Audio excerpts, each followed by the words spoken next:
Ayushman app. ये रहा Ayushman app, इसे हम इंस्टॉल कर लेते हैं। ये इंस्टॉल हो रहा है।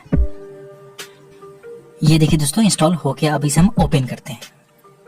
ओपन करने के बाद यहाँ पर आपको थोड़ा सा वेट करना पड़ेगा, उसके बाद नई विंडो ओपन होगी। ये देखिए दोस्तों नया पेज खुल गया। अब यहाँ पे हम एक्सेप्ट करेंगे। अब यहाँ पर देखिए क्या लिखा हुआ है, अब आयुष्मान कार्ड बनाना हुआ और भी आसान, 5 लाख तक मुफ्त इलाज। अब हम लैंग्वेज सेलेक्ट करेंगे। यहाँ पर 3 लैंग्वेज है, हिंदी, इंग्लिश, मराठी। तो हम इंग्लिश को ही रहने देते हैं। फिर लॉगिन पे क्लिक करेंगे तो बाय डिफॉल्ट ऑपरेटर पर सिलेक्ट होगा, ठीक है। इसलिए ध्यान रहे ऑपरेटर को सिलेक्ट नहीं रहने देना है। आपको अपने लिए या फिर अपने पूरे परिवार के लिए बनाना है तो बेनिफिशियरी पे क्लिक करेंगे।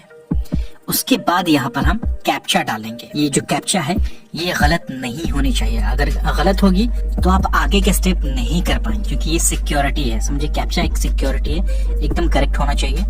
तो यहाँ पे जो कैप्चा कोड है वो हम एज इट इज डाल देते हैं और यहाँ पर अपना रजिस्टर्ड मोबाइल नंबर डालें जो आधार कार्ड से लिंक्ड हो। कोई दूसरा नंबर ना डालें वरना होगा ही नहीं। तो यहाँ पर हम मोबाइल नंबर डाल देते हैं। मोबाइल नंबर डालने के बाद वेरीफाई पे क्लिक करें। उसके बाद और नीचे में देखे ऑथ मोड है, इसका मतलब हुआ ऑथेंटिकेशन मोड, यानी कि आपने जो भी मोबाइल नंबर डाला है उसको ऑथेंटिकेट करके ओटीपी भेजा है तो ओटीपी फिर डाल देंगे।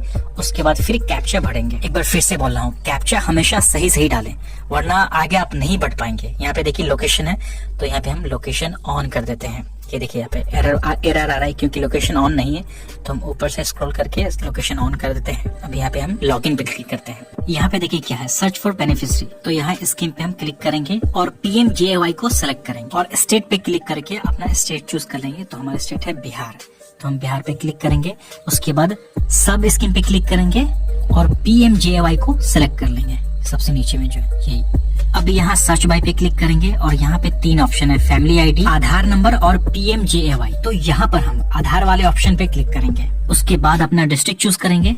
तो हमारा डिस्ट्रिक्ट है मुजफ्फरपुर, तो मुजफ्फरपुर सेलेक्ट किए। उसके बाद आधार नंबर डालेंगे, ये हो गया आधार नंबर। उसके बाद यहाँ पर कैप्चा डालेंगे। कैप्चा है CG2DER। सर्च पे क्लिक किए।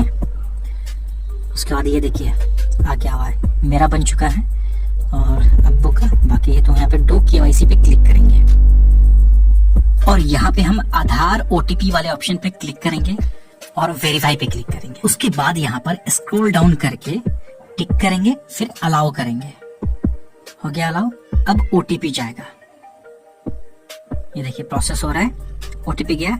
और ये चीज याद रखें कि आधार OTP अलग होता है और बेनिफिशियरी वाला जो OTP आता है मोबाइल OTP वो अलग होता है। तो ध्यान से डालें, उल्टा सीधा डाल देंगे तो आगे प्रोसीड होगा ही नहीं, इसलिए इस चीज का खास ख्याल रखें। तो हम आधार OTP डाल दिए और अब मोबाइल OTP डाल देते हैं।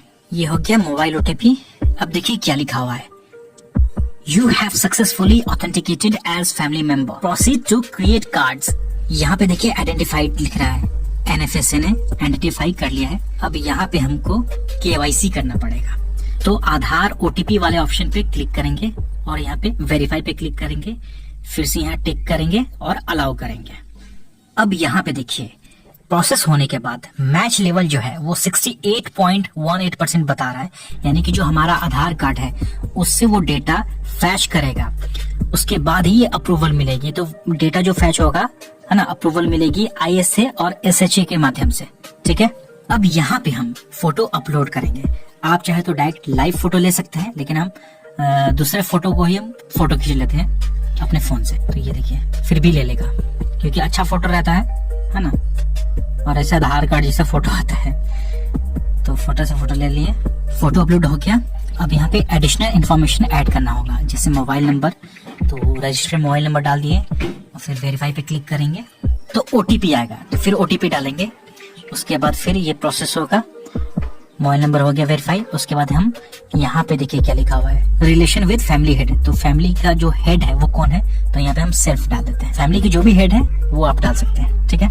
उसके बाद है ईयर्स ऑफ बर्थ, वो डालना है और फिर आपका जो पिन कोड है वो डालें और फिर आपका जो डिस्ट्रिक्ट है वो डालें। और रूरल पड़ता है या अर्बन पड़ता है, ग्रामीण है तो रूरल और शहरी है तो अर्बन सेलेक्ट करेंगे, ठीक है। और फिर आपका सब डिस्ट्रिक्ट क्या है वो डालना है यहाँ पर। उसके बाद विलेज और फिर सबमिट पे क्लिक करें।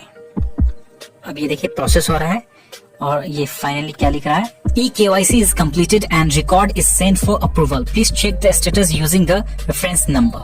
इसका मतलब ये हुआ कि eKYC जो है वो कंप्लीट हो चुका है और उसे अप्रूवल के लिए भेज दिया गया है। आप इस रेफरेंस नंबर से स्टेटस चेक कर सकते हैं। तो हम यहाँ पे ओके पे क्लिक कर देते हैं। अब यहाँ पे फिर से कैप्चा मांग रहा है, तो कैप्चा फिल कर देंगे, उसके बाद प्रोसीड करेंगे। यह क्या प्रोसीड। अब देखिए यहाँ पे हमने जो बनाया है वो अभी पेंडिंग में है। अब मुझे वेट करना पड़ेगा जब तक ये अप्रूव ना हो जाए और मैं आपको आयुष्मान कार्ड डाउनलोड करके दिखाऊंगा। ये देखिए दोस्तों, अप्रूव हो चुका है। अब हम इसे डाउनलोड करेंगे। तो डाउनलोड कार्ड पे क्लिक करेंगे तो फिर यहाँ पे आपको आधार OTP वाले ऑप्शन पे क्लिक करना होगा। फिर वेरीफाई पे क्लिक करेंगे, उसके बाद स्क्रॉल डाउन करके यस करके अलाउ करेंगे। ये प्रोसेस हो रहा है। अब यहाँ पे आधार OTP डालेंगे और फिर मोबाइल OTP। ऑथेंटिकेशन जो है वो सक्सेसफुली हो चुका है। अब हम डाउनलोड करेंगे। यहाँ पे देखिए ऊपर में लिखा हुआ है डाउनलोड कार्ड, तो हम मंजूर आलम पे क्लिक करेंगे और ये देखिए हमारा आयुष्मान कार्ड बन गया। अब हम इसे डाउनलोड करते हैं। तो डाउनलोड करने के लिए हम डाउनलोड वाले बटन पे क्लिक करेंगे। अब ये देखिए दोस्तों, सक्सेसफुली डाउनलोड हो चुका है। अब ये देखिए पूरा फाइनली हमारा आयुष्मान कार्ड जो है वो बन चुका है।